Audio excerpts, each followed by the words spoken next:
You are watching The New American Media. Follow thenewamericanmedia.com on Twitter at American_media_. Welcome back, everybody. Thanks for listening. My name is Brian Engelman. This is thenewamericanmedia.com. Do us a favor, like our page on Facebook, The New American Media. Go ahead and follow us on Twitter at American_media_. And if you're listening after the fact on YouTube, go ahead and click subscribe, youtube.com/The New American Media.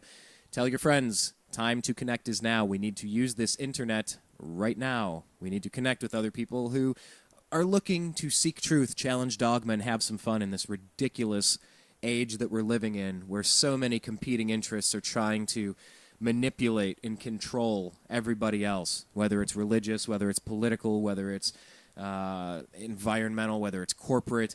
Everybody's trying to control everybody else right now, and I just want that liberty back. I want that right of self-governance. I want to make my own decisions and go libertarian. Let me live my life, stay out of my life, and I'll stay out of yours. That's a pretty basic concept, but it seems like we're living in an upside-down world, which is why I get together and talk with Blake. I don't agree with Blake on everything, but we're civil to each other, and we co-host radio. Blake is on every Monday, Wednesday, and Thursday over on freedomizerradio.com. That's freedomizerradio.com. From noon to 1:30 p.m. Pacific, he has a show called Eccentric Perspective. We are joined with Blake again. Blake, how goes it, sir?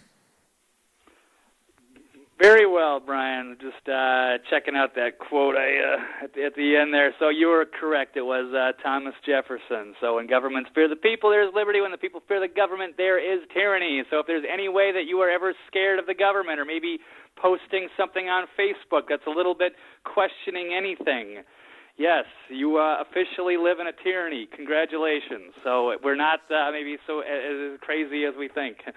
We're bringing up all these weird subjects, so anywho. Well, we played earlier something from Juice Media. It's Rap News number 15. Go take a look at it. We've posted on our Facebook page and on our Twitter timeline multiple times. It's actually, you know what? It's embedded. Go to thenewamericanmedia.com.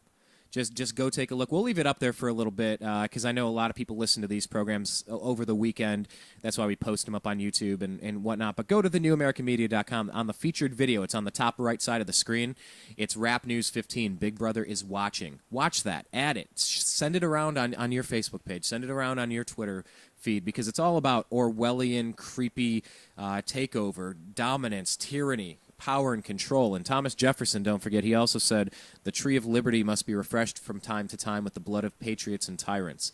I mean, they were in the middle of a bloody civil war fighting for the right to just be left alone. Do you feel like we're being left alone right now, Blake? I mean, does it feel like we're being left alone? It feels like everybody keeps poking us with a stick, and I'm getting sore.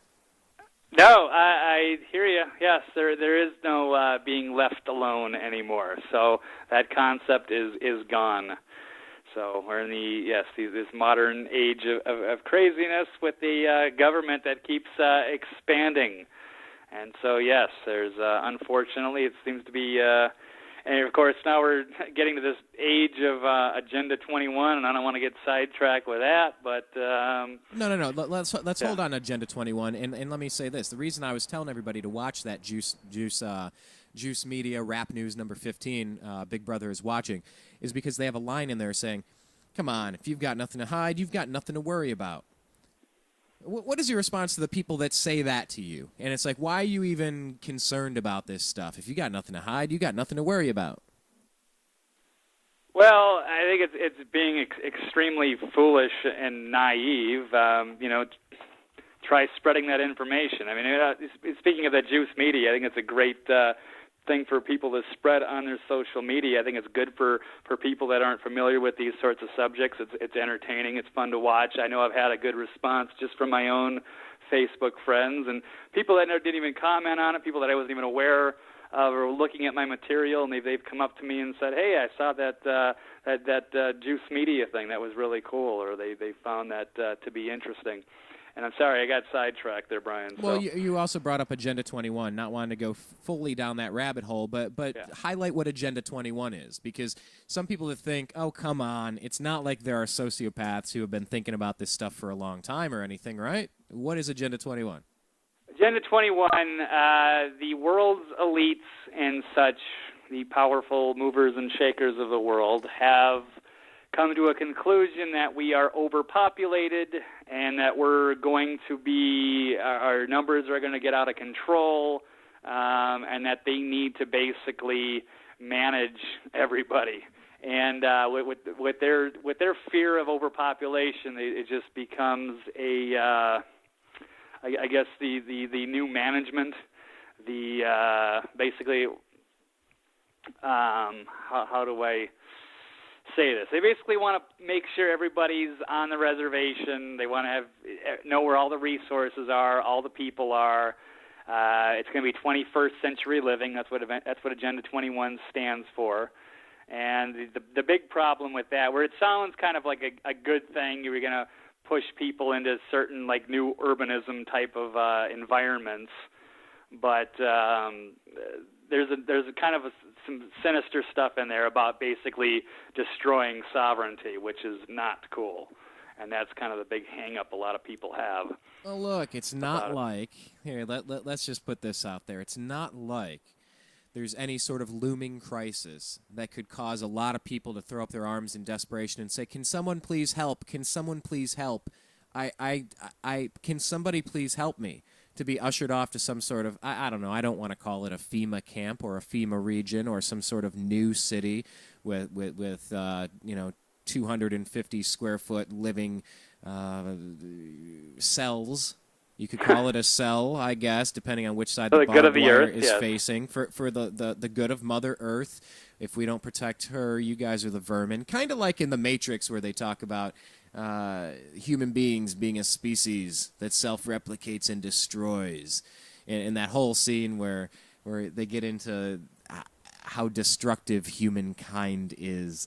But Agenda 21 aside, it's not like there's something like a crash of a currency that could cause millions of people to instantly become dependent upon the savior, the government, the messiah, the antichrist, the fill in your name of the boogeyman here theory, because, oh, now we have the answers, we can take care of you, but while you would have been kicking and screaming before, you're begging us to help, so we can help.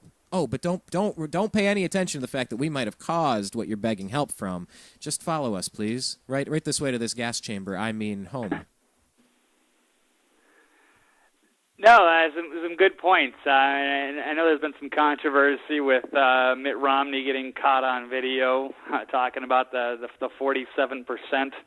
And, yeah, we've got a record number of people that are on the government dole, that are dependent on government. And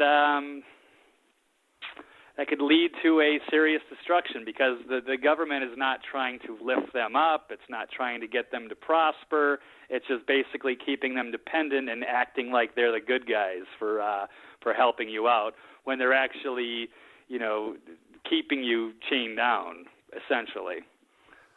Yeah, it gets a little complicated when you start thinking about it like that. And then you hear, speaking of complicated, how about QE3? Nothing complicated there. It's not like there could be a looming currency crisis that makes it even worse or even more exacerbated, right? Or do you want to set me straight with QE3, Blake? No, QE3 could be the end of our economy. So, especially when they don't, it's not just QE3, it's QE Unlimited. So rather than face the embarrassment of a short round of QE3 followed by a QE4 and a QE5, they've just decided this is the last one, but it never ends, I guess. It never ends. Right. So it just basically means the government, since they can't really solve the economy, they can't fix the economy or financial problems, and what they're going to do is just basically print a whole bunch of new money, which basically makes the money worth a lot less, and it drives up the cost of everything. So the first two QE1 and QE2 didn't do anything. So there's no reason, of course, to expect QE3 to do anything. It just props up the stock market a little bit, I guess, in the short run. Maybe that's the whole point, is just to make the economy look good before the election. But it's all a bunch of massive fraud and inflation. So it's pretty much the destruction of the dollar. and they're clearly out of solutions.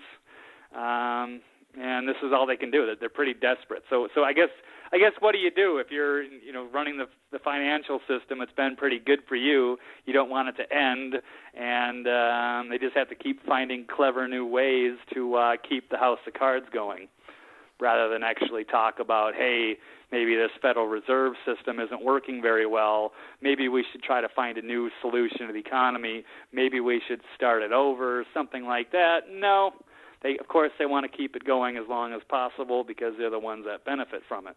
Well, for the first time in a while, I let a little bit of possibility creep into my mind. People that know me well, they say things when I talk about third-party candidates and who I'm going to vote for in the presidential election. I rarely align myself with the major party candidates, Republican or Democrat for that matter.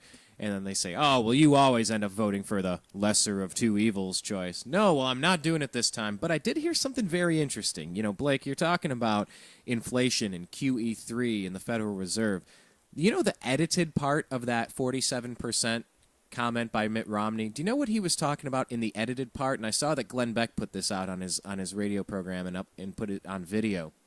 He's talking about the Federal Reserve buying up our own debt by creating money, invisible, fake money out of thin air, and that this whole system is collapsing.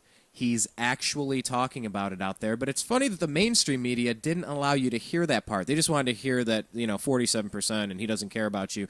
But if we care about each other, we need to address the fact that this currency system is being heavily manipulated, and it's about to crash around every single one of us, and we want people to be in lifeboats, not going down with the ship. Did you see that comment that came out? I think it's fairly new that it was put out there online. No, I don't think I did. Yeah, you got to take a look at it because I have been pretty vocal about not supporting Mitt Romney. I certainly believe it's a failed head coaching job for Barack Obama. It's time for him to go look for additional work elsewhere. He's not gotten the job done. He has not taken my team to the playoffs. That's your job. In the NFL, you have 3 years to turn it around in the NFL, and you just didn't do it, buddy. It just didn't get done. Like Clint Eastwood said, sometimes you just got to let somebody go if they're not getting the job done. But that doesn't mean I'm a Mitt Romney supporter. But when I heard that lately, that he's actually talking about the Federal Reserve scam, I find that very compelling because you're not seeing that. He's not making that push out there to make him any different than Barack Obama in a lot of people's minds, that they're the same puppet candidates from the same two-party system.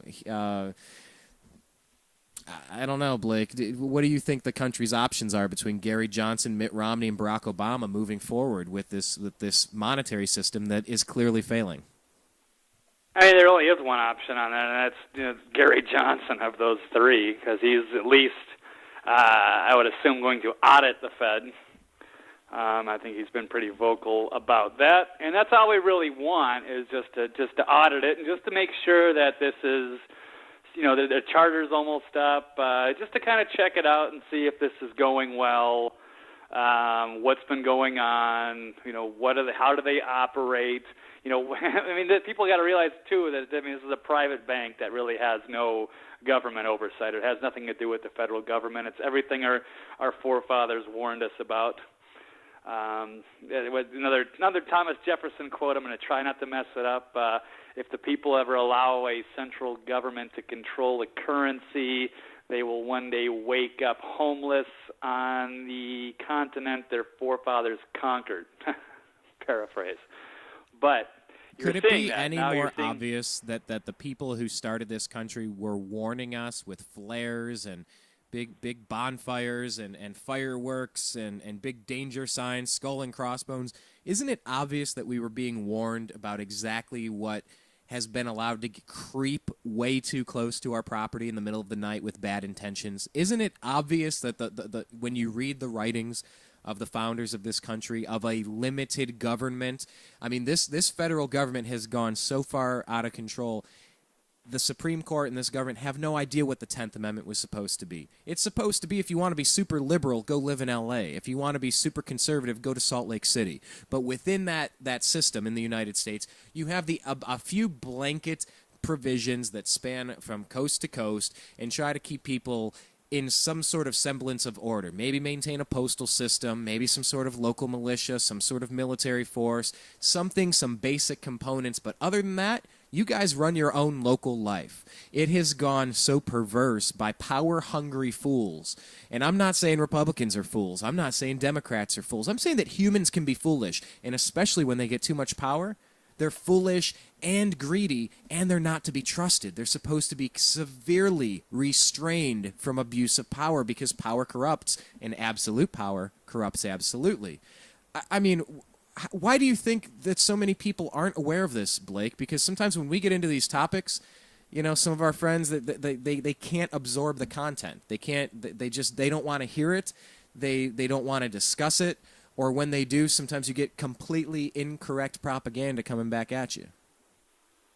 No, I know. Either they don't pay attention, or they get their news from the controlled corporate, mainstream media, or from the government, and both of those institutions have lost so much credibility. I don't know how anybody takes them seriously anymore, and it's been up to guys like us, I guess, to try to get involved in the media and tell it like it is. But it's tough. It's a challenge to get people to listen. But even going back again with the forefathers, they kind of dealt with, I think, the same amount of odds. That there wasn't really, it was a tireless minority that won the war. It wasn't just.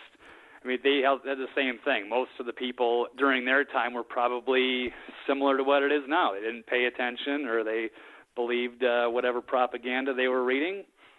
But it just took the tireless small minority to overthrow everything, I guess. So it's unfortunate because we could really turn things around seemingly overnight if we really wanted to. But people need to get involved.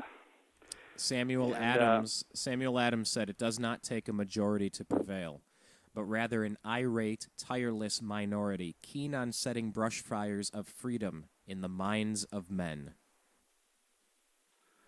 No, it's a great quote, and it's just as relevant today as it was then. Well, Blake, that's about all the time we have for today. Why don't you remind everybody where they can check you out, where I tend to co-host with you from time to time as well. All right, once again, I am Blake Walley, or Blake the Eccentric, and I've got, I got a radio show, Eccentric Perspective. I'm on with Brian usually every Monday, sometimes Thursday, and that's Monday, Wednesday, Thursday from 12 to 1:30 Pacific. You can find the podcast on iTunes by looking up Eccentric Perspective. I've also got a website. I'm also a contributing writer for the Activist Post, and I do have a website, eccentricperspective.com. Interesting material there. And I've also got a Twitter at eccentric99. Excellent. Well, Blake, until next we meet, good sir, thanks for joining us today, and we'll get back on freedomizerradio.com very soon, probably as soon as Monday, and continue the talk over there for people that want to continue the conversation, sir. So have a good weekend. Thanks for joining us, bud. Thanks, Brian. You too. That was Blake Walley joining us. All right, everybody. I'm optimistic. I know this is going to work out just fine. But we all need to look in the mirror. We need to become the superheroes that we're waiting for. There is no one coming to save us. We have to be educated, informed, prepared, in good shape, in good spiritual health. And that's what we're trying to do here at thenewamericanmedia.com. Follow us on Twitter at American_media_. Like us on Facebook, The New American Media. Check out thenewamericanmedia.com and subscribe to youtube.com/thenewamericanmedia. Thank you much.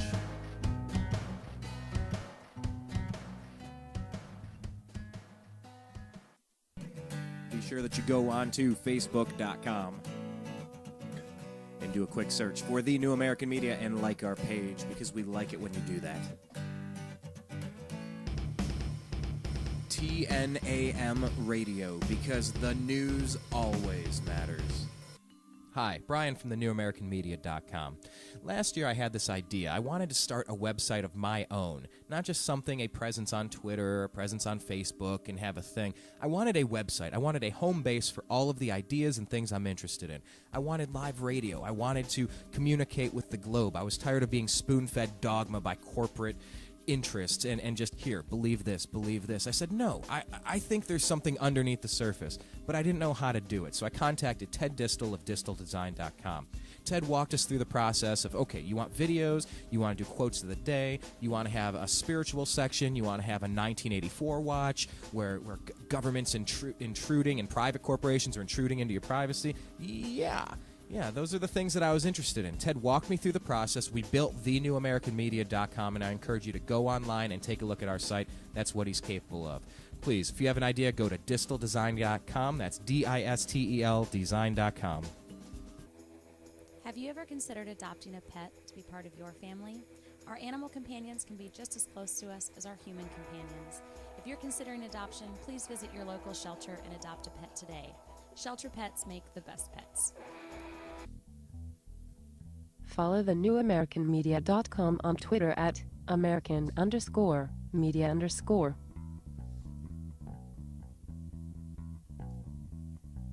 This is The New American Media. Hi, it's Brian from thenewamericanmedia.com. I'm a sports fan. I was raised in Cleveland, spent 25 years in Ohio. I watched the drive, the fumble, the shot too. I watched Art Modell steal the Cleveland Browns and win a Super Bowl over in Baltimore. I watched a horrible coach named Bill Belichick go on to the Patriots and win Super Bowls over there. Hooray. I am a bitter sports fan. Let's not even talk about what happened with he who shall not be named, who went to South Beach to take his talents there. Excuse me, I almost threw up in my mouth a little bit there. I'm a sports fan who cares to talk about the things that matter to me. That is the Indians, the Cavs, the Browns, and the Buckeyes. But of course, I pay attention to national sports, and we discuss that on our show as well. That's why we have The Unhappy Hour every single Friday at 3:30 p.m. Pacific. Sit down, have a drink. It's the end of a long work week, and we can all get together and talk about the unhappy times that we've had as sports fans. We've all had them. We've had ups and downs, but as Cleveland fans, we only have downs. Join us. If you're tired of the other stuff, take a look at thenewamericanmedia.com. If you want a sports program that's going to both talk about national stories and care about the Indians, Cavs, Browns, and Buckeyes, come over to thenewamericanmedia.com and bring a couple of your friends. You are listening to the Agree to Disagree program on thenewamericanmedia.com.